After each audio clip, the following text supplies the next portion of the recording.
All right, Kim, good morning. Thank you so much for coming on the show today. Good morning. I'm so excited. I've been looking forward to our conversation. Excellent. Well, it's going to be a good one. I think this is really important to have these conversations where we're really speaking to the parents about how to support kids on their journey to improving their emotional intelligence because really, I mean, they're the next up and coming generation. So, Yeah, it's so important to instill these skills in kids really early, so they can grow and have successful lives. yeah, because it's like as adults ourselves, we're kind of already like conditioned in such a way that when we start on this emotional health journey, we kind of have to like undo the programming that's already been there. But when we get to work with kids, it's like we can get them right at the get-go and instill these habits right from day dot. Yeah, and it's so great to see a kid get it when it clicks and they get that light bulb moment and their eyes, yeah, get wide and it's like, wow, okay, I get it. Yeah, it's soul food, and you must experience that all the time, like every day in your line of work. I do. I'm very grateful for the work that I get to do. Yeah. Incredible. So let's talk a little bit about that. I'd love for you to share a little bit more about your work as a play therapist, what play therapy actually is, and kind of connecting the dots between, their emotional well-being and how children actually use play to communicate. Absolutely. Yeah. Play therapy, it's the developmentally appropriate form of therapy for kids. The Association for Play Therapy says 3 to 10, but you can use play through the lifespan. I use play with my teenagers, my young adults, but definitely that 3 to 10 age. Because kids communicate through play. That's how they explore their world. That's how they learn about themselves and others and families and yeah, it's just exploration and curiosity and experiencing emotions. If I've got a kid that comes in dysregulated, will punch a pillow or a bot bag or will throw bean bags really hard at the wall, something to get that anger out. If I've got a kid that's sad, we may, do more calming activities to sit in that sadness and just get comfortable with the uncomfortable emotions. And that's how kids speak. And then I get the joy of then get kind of being the translator between the kids' play and the parents. And then I get to go talk with the parents, but okay, these are some things you can do at home. Um, I've got a group right now of parents that I'm teaching them the play therapy skills that I do to have at-home play sessions with their kids. So it's wonderful to see how the things that I'm doing are transforming into the home environment. Yeah, so it's like you're kind of the first point of contact when it comes to all of these things, and then they get to carry on the lessons and the practices at home. That's great. Because parents really are the change agents. If I'm lucky, I get to see a kid maybe 40, 45 times a year, with weekly sessions. Mhm. That it's 365 contacts, daily contacts. So yeah, that's really where the change gets created.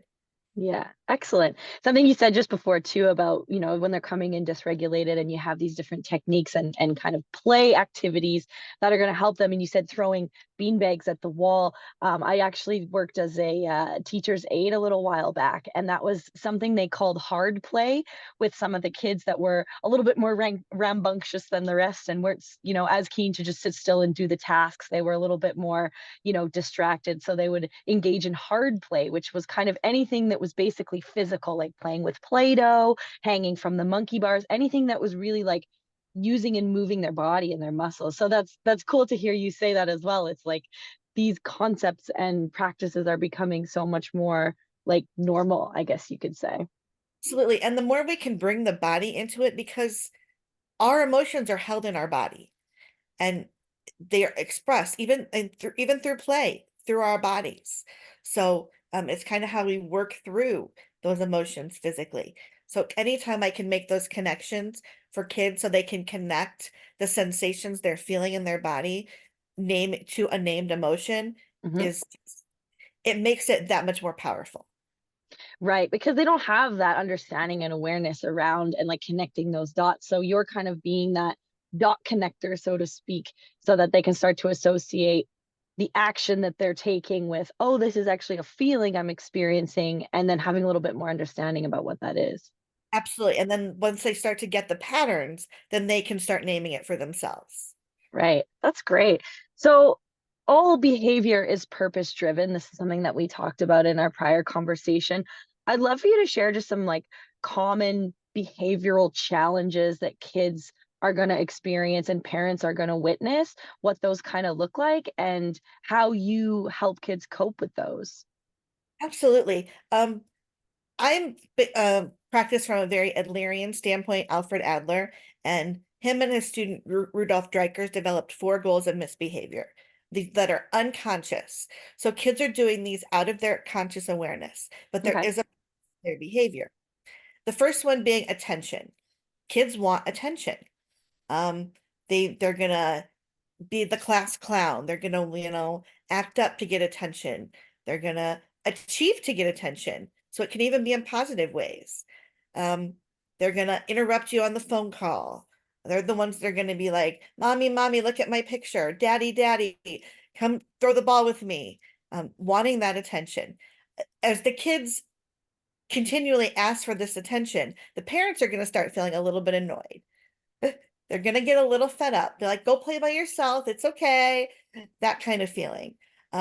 So what I suggest for parents with attention-seeking kids is that they give the kids as much positive attention as possible, even if it's the littlest things, like passing the salt at the dinner table. Wow, you were able to listen and follow directions. That's so great. And just encouraging that positive behavior as much as possible. And kind of over dramatizing those positive connections and Hmm. hopefully slowly decrease the negative. Okay. Yeah. The second goal is power control. We all know those kids that they want to control everything. If you say the sky is blue, they're going to say it's green just because they can. And the parents, they're going to start to feel frustrated through this. And then, so my, I guess, key or plan of action for this would be to give the kids age appropriate power as much as possible. We do that through limited choices, like, do you want to wear the red shirt or the blue shirt today? Do Hmm. you want to walk to the car like a monkey or an elephant? As long as they get to the car, it doesn't matter how they get there. So giving them that age appropriate power, picking a day of the week where they get to pick what they have for dinner, things like that. Cool. Um, That's really great. And then that's also like encouraging like healthy decision making skills and like getting them practicing that so that when they're faced with bigger decisions, perhaps later on in life when they're a bit older, like they've practiced this over and over and over as children and it just becomes easy and second nature. I love that. and yeah, they get to have that control over what they can control, and it helps them to distinguish what they can control and what they can't. Hmm. So our third goal in this behavior is revenge. I see Ooh. this a lot in foster adoptive kids. Hmm. The kids that they want to hurt you because they don't want you to get too close because they've been burned before. Um, I also experience a lot of this behavior in like the teenagers when they're slamming their doors. I hate you. You're the worst parent in the world. All my friends get to do this stuff and I don't. That would be revenge driven behavior. Okay. Um, and at times, us as adults, we want to like fight back. So we want to resist that urge, remain as calm as possible, and just keep pushing for that connection. If it's that teenager that's having the what I call still like an adult tantrum or a teenage tantrum, give them a little bit of space, but then after 5, 10 minutes, go and knock on the door and be like, hey, let's talk about this. Let's hug it out, whatever works in your family. Hmm. But push for that connection Hmm. because it's Great. really what the safety kids need. Yeah, so is there kind of that revenge, like what you described, them kind of pushing you away? Is that really just kind of their cry out for like, I actually just want you to hug me and be close and love me and show me that you care? Yes. It's Right, difficult for them to see that. So it's easier to push people away. Absolutely. right. Yeah, it's almost, and it's probably counterintuitive a little bit for the parents too when they're like, digging and maybe throwing out some nasty comments for the parent to like stay calm and just like, oh, my child actually just needs a hug right now, because that might be really triggering for the parent too, depending on, as a teenager, like, they're a little bit more intelligent, they're able to kind of put some concepts and ideas together that would actually be potentially quite hurtful to the parent. So that would be a challenging, like, transition to kind of make in that moment. Yeah, it's hard to stay engaged and not take those things personally. Yeah. Absolutely. So would And you have any tips for the, sorry, just before you continue, then, do you have any tips for the parents then in that situation, like any kind of regulation techniques that maybe they can walk themselves through or anything in that moment when things are really heightened, just to kind of be able to respond appropriately? yeah, take a step back, get yourself a drink of water, go step outside and just take some deep breaths. Regulate yourself before going and knocking on that door. Right. Yeah. Great. Love that. And then our fourth goal of misbehavior then is the proving inadequacy. These are the types of kids that just give up. They don't feel they can do anything right. Um, so yeah, they just give up. And the adults then feel helpless as well. And unfortunately, experienced this with a lot of my kids with depression, where they're so sad, they're so far deep in that hole that they don't even want to try to get out. So for these kind of kids, I try for those quick little wins. Just get them to smile, you know, tell them a quick joke. Again, it's that connection, that relationship that's going to dig themselves out of that hole. But it's going to be incrementally in baby steps. Yeah, and I think that's, it's of course a heavier emotion, depression, but it's very common these days. I mean, especially in kind of older children, teenagers, when they're entering that adolescent stage and they're a little bit kind of confused about, who they are and where they fit in. And, there's even rates of suicide have increased over the years. And like, this is a very heavy topic. And it's challenging for parents because I feel like it's perhaps, it's not something new. Like, I'm not going to say like it's a new thing, but it seems as though it's like more prevalent in this day and age. And I mean, you've been in this line of work for a decade, is that right? So I'm sure you've seen like the Yeah, transition of that over the years too, how that's becoming more and more common. yeah, there's been a lot of changes in the mental health landscape over the last 10 years, and it has become a lot more prevalent. And it's uncomfortable to have these conversations with your kiddo. Like I noticed you've been feeling sad a lot more lately. I noticed you've not wanted to hang out with your friends, or you haven't wanted to go to baseball or volleyball. Um, and let's talk about this. Let's work to help you. Um, and just again, being that olive branch and just reaching out can go a long way. Yeah, so just making a really safe space to make the kid feel okay to talk and to share. And I love what you said too about just the small things, like just getting them to smile, like really incremental steps, right? Like that's such a good place to start. Absolutely. And I also like to start with gratitude. Okay, Um, yeah, love that. they may want to give up, but like, what are some things in the past that you have enjoyed or that you're grateful for? And Right. building upon that. Right. And so that's, I guess, kind of helping them shift their focus from, things that they're not feeling so great about to, oh, look at all these positive things that are actually in my life that I can be grateful for. Absolutely. And at first, the gratitude might not be about personal things. It may be, my mom has a good job, or my sister did really well in her, a sport or art class. But then eventually it'll go from the external to the internal. Yeah, and it comes with practice, right? Like I've integrated more of a gratitude practice into my life, and it's been incredible. Like when you really vibrate on that level of being grateful for everything, like more great things come your way. It's just the way it works. Leave that. Is a gratitude practice something that you, is that like one of the tools that you help families with as well, like that you teach in your program? It is. I have them make like a gratitude jar, Hmm. um, like every day, like dinner time or before bed or whatever. Everybody writes one or two slips of paper that they're grateful for that day, and they put them in the jar. And then when the family's having a hard time, I tell them to pull a couple out and just read them and be grateful for that. Oh, I love that because that's really incorporating like the whole family unit too. That's great. Yeah, I love Fabulous. the whole family. Because yes, I have a kid or a client that's an identified client that's having the struggles, but it really is the family system that needs the help. Right, right. Well, it takes a village, as they say, right? So everyone has to be involved in the process. Otherwise, we're not probably going to make as much progress. Yes, exactly. So I'd love to talk about tantrums with kids. And this is probably talking perhaps to maybe like younger children that don't have as good of a grasp on their emotions and are acting out in that way. What are some communication techniques for parents when kids are having tantrums? Because it's obviously quite a heightened emotional experience for everyone, like you mentioned before. Parents tend to get to like their breaking point in that moment and it's hard for them to regulate.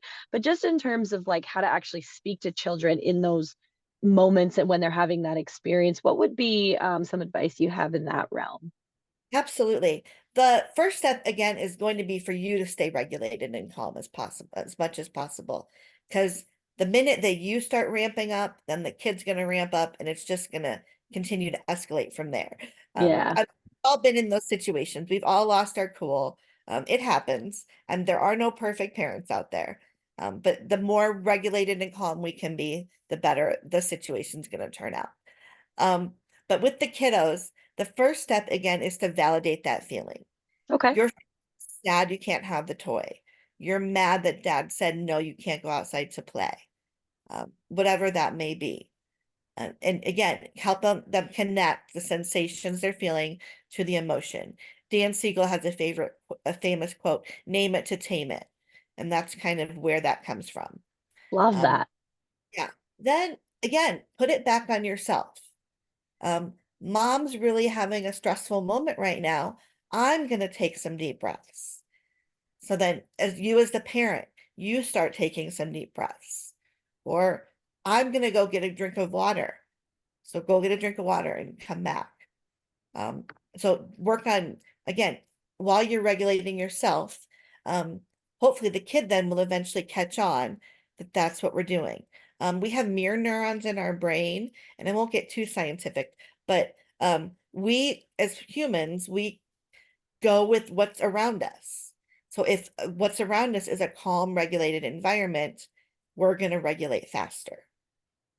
Right. Um, Okay. That makes sense because like I've noticed even when, you're say out with a friend or something and you're having dinner, like elbows on the table or your hand on your face or just the way your body moves and your body language if you're standing with, having your arms crossed. That happens all the time. You end up mirroring the person in front of you.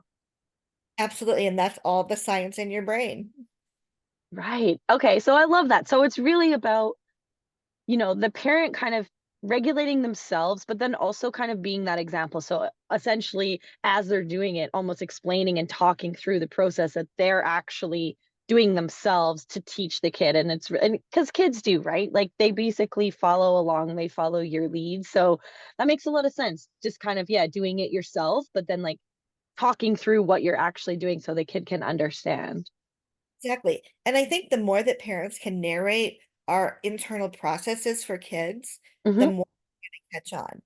Um, so the more we can say, hey, I made a mistake and that's okay. The world's not going to end. Or I'm disappointed too that we can't go outside to play because it's raining, and joining with kids in that.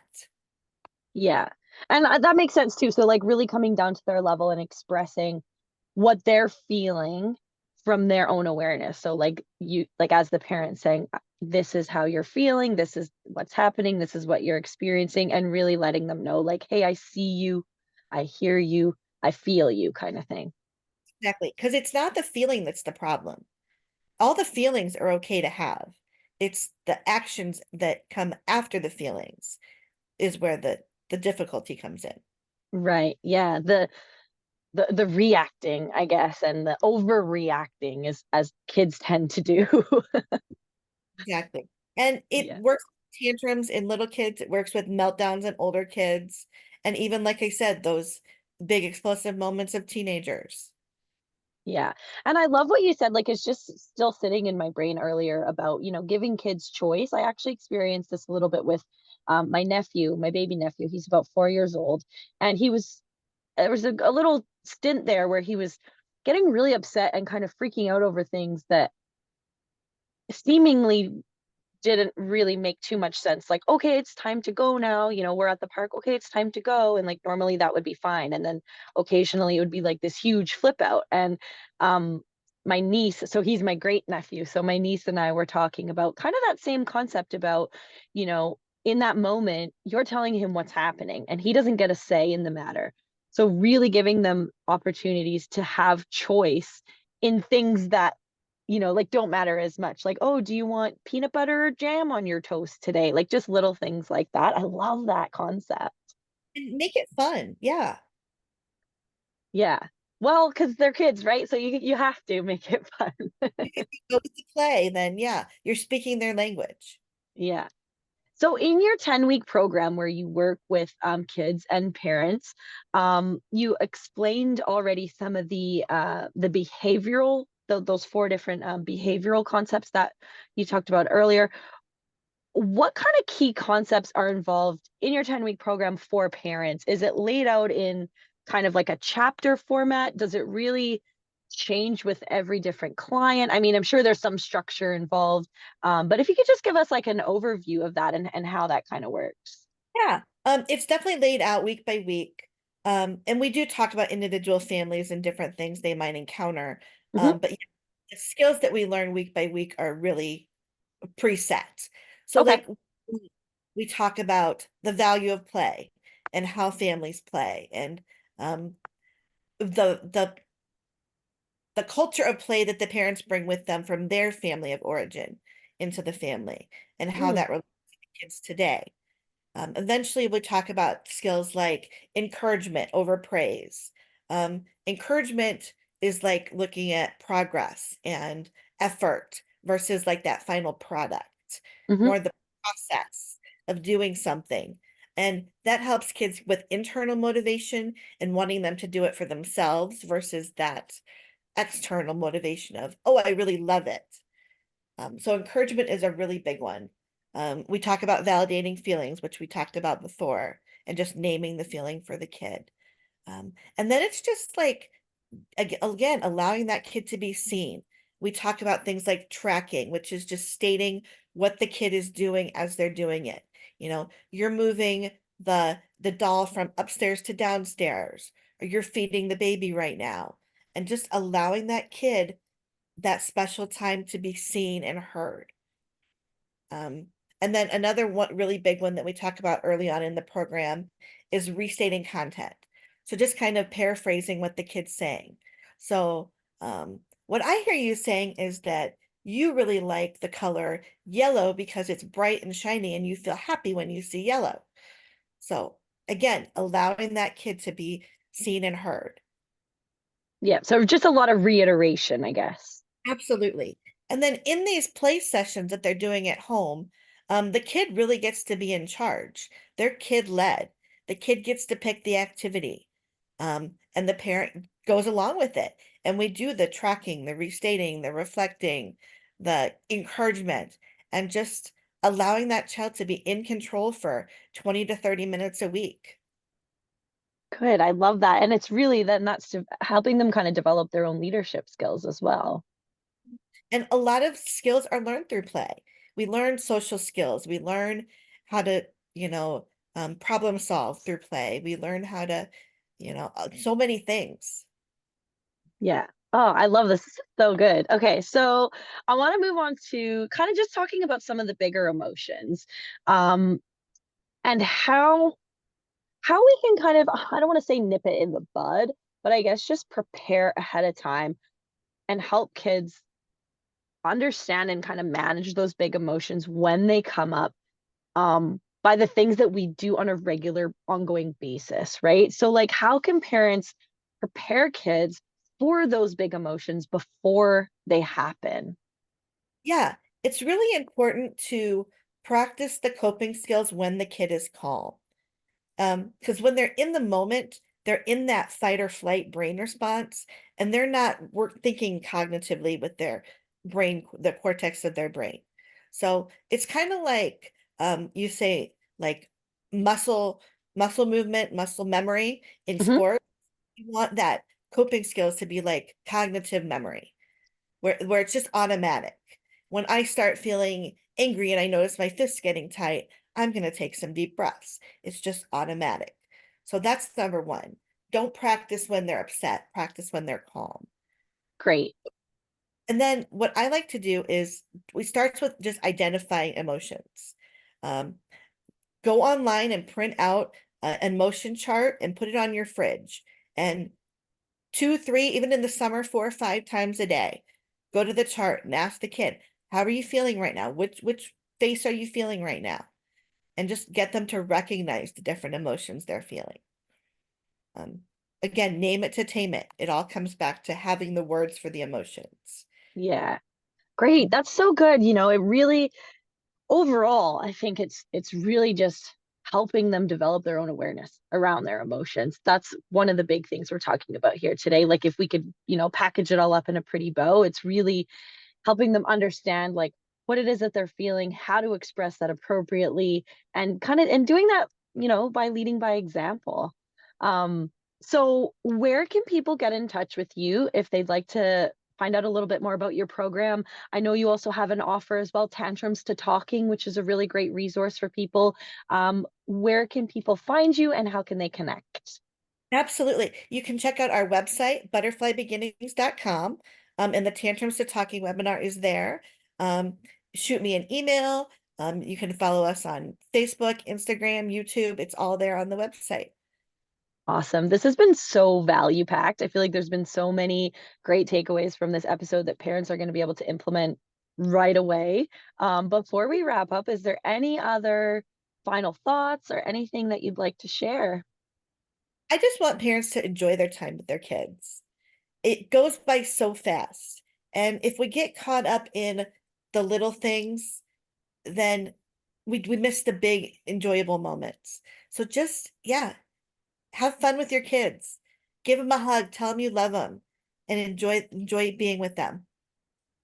Incredible. Well, thank you so much, Kim. It's been such a pleasure chatting with you today and great to have you on the show. Yeah, thank you so much for coming on. Thank you. Okay, yes.